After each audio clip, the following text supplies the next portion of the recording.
ગુરુ થકી જેમ ગોવિંદની પ્રાપ્તિ થાય એમ ગુરુ વગર ભાગવત ન શીખી શકાય.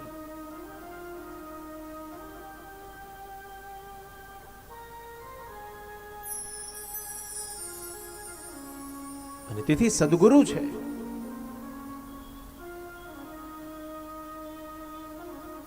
ભક્તો કહે છે ને, ગુરુએ મંત્ર બતાવ્યો એનું મનન કરજે,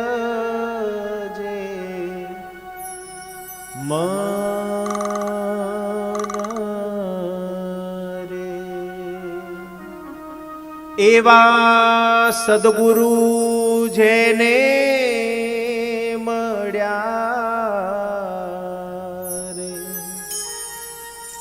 તેનું જીવન કહીએ ધન્ય.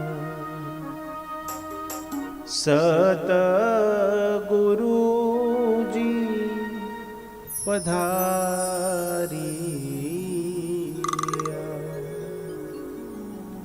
ગુરુએ મંત્ર બતાવ્યો એનું મનન કરજે મન રે. બસ જે ગુરુએ ગુરુ મંત્ર આપ્યો છે ને એના આધારે, એના ભરોસે સતત એને યાદ કરતા જાઓ.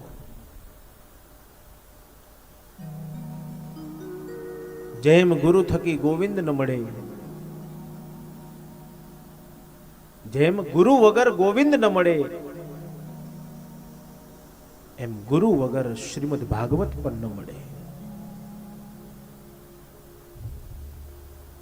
તો સુખદેવજીએ વિચાર્યું, મારે શ્રીમદ ભાગવત જોઈએ છે, તો મારે આ જંગલને છોડવું પડશે, પાછો ગૃહસ્થ આશ્રમમાં જવું પડશે, તો મળશે.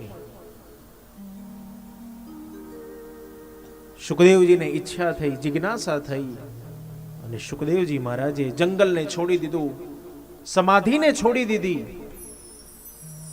અને શ્રીમદ ભાગવતને પ્રાપ્ત કરવા માટે સુખદેવજી મહારાજ પાછા પધારી ગયા. સુખદેવજી મહારાજે શ્રીમદ ભાગવતનું જ્ઞાન પ્રાપ્ત કર્યું. દૂર ગયેલાને નજીક લાવનાર તે શ્રીમદ ભાગવત. બોલો, સુખદેવજી કેટલા બધા દૂર જતા રહ્યા હતા, કોઈને ખબર નથી કે સુખદેવજી ક્યાં છે. પણ શ્રીમદ ભાગવતનો પહેલો શ્લોક જ્યાં સુખદેવજીના કાનમાં પડ્યો અને સુખદેવજી મહારાજે સમાધિને છોડી દીધી, જંગલને છોડી દીધું અને શ્રીમદ ભાગવત શીખવા માટે પાછા આવી ગયા.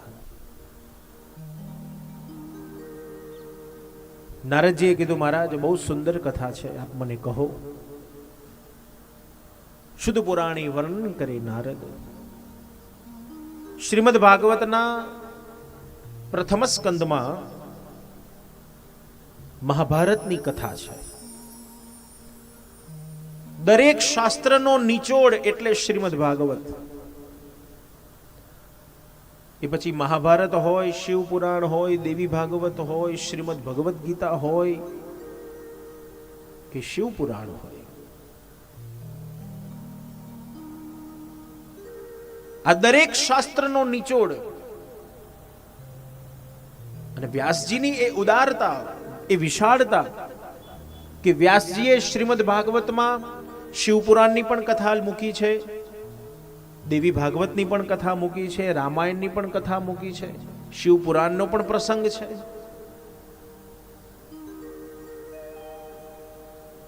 દરેક શાસ્ત્રનો સાર એટલે શ્રીમદ ભાગવત. એ શ્રીમદ ભાગવતની એ વિશાળતા બતાવી.